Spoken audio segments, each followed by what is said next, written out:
Welcome to Premiere Season 2. If you haven't heard the news, Vertigo's out, Train is in, A4 is more affordable. Okay, buddy. And we tweet the FAMAS. Season 2 runs from now until or through the Austin Major, at which point players who meet the requirements will be rewarded a Premiere Season 2 medal. The color will correspond to your rank, with 1 bar for every 25 up to 5. Wait. Oh, total wins. Oh, cool. That's cool. Oh, I didn't realize that. That's kind of neat. All right, Premier Matchmaking is now open for business, so hit the queue and start racking up those wins. Okay.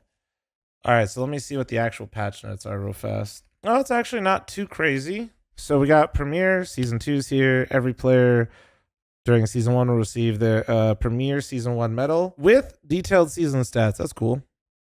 Every player will have a rating recalibrated and will need to reestablish their rating by winning 10. Train has been added. Vertigo's out. A4 is now 2,900. Incredible change. That's so good. That is so good. I mean, there's not much more to add to this. I've talked about this before. I feel like this is where it needed to be because people were already using. People are starting to use A4 more, but now I feel like we can really see, like, is it just like a price difference, or like is it like, I just think this is where it needs to be because the A1S is still being used more, but the A4 is starting to get played a little bit more. And now, like, the biggest thing is just the price was kind of annoying, right? Like, even when, dude, if somebody asked me for an A4, I actually got so irrationally upset. I was just like, dude, what? Just ask for an A1S, man. So, no, I think this is a great change, especially for the CT side economy where it's already kind of rough. FAMAS accuracy improved and price reduced to 1950. My God, has this been needed for so long? As an absolute FAMAS hater, this is a huge change. The gun needs to be viable. It has not been viable in so long. I'm curious to see how the accuracy feels. Reduced crouching accuracy for MP9, MP5, and MP7. I don't know how much that's going to affect things. I feel like this is, I mean, sure. I just don't know if that really changes much with the MP9. We'll see. I don't think that's really an issue that anybody's having with. Adjusted scope dot on the AUG SG to be more usable at range. Okay. Added a new radar dynamic zoom that will grow or shrink to radar and to include your teammates, bomb, and other. That's interesting. That's kind of cool. That's kind of how the blast radar works, I think, or was it blast or something? Somebody was doing that with their radar in production. That's cool. Adjusted grenade order in spectator UI to match weapon selection order. Adjusted grenade order.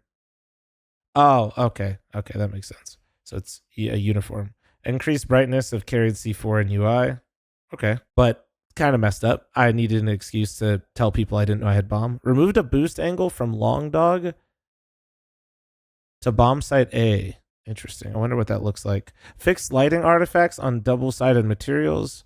Added fallback logic to allow to allow playing incomplete demo files, either copied from an ongoing live match or recovered after a game server crash. Fix an exploit where users could use a secondary fire in R8 and then sell it back. Counter-strafe summaries are now available in game server log. Oh, that's kind of interesting. Okay. That's cool. Overall, nice changes. And it seems like the seasons will be shorter. Imagine we get slight gameplay adjustments like this and a new map after each major, and with the seasons, I feel like we might actually have like a nice little system here.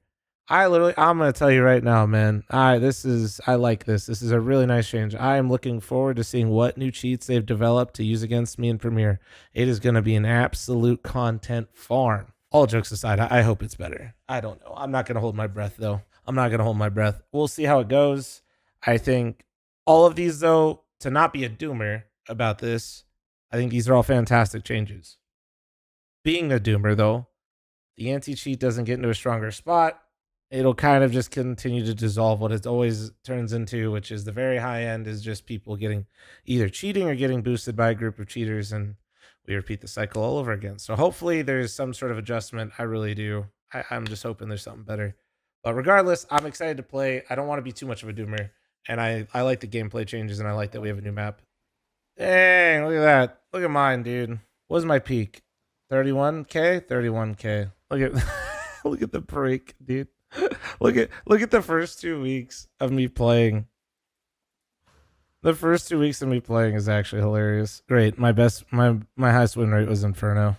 Jesus Christ. That's kind of cool though, I guess. Inferno was my favorite, my best map. It was my best map. 95% win rate. Jesus. Oof. 90. Wait, Nuke. Wait, no, Nuke and Inferno were tied. I had an 88.4, and honestly, I think my only losses were to cheaters. I'm not kidding, and they don't roll back. But my total map wins, my Mirage clears. But yeah, my highest win rate for Inferno and Nuke.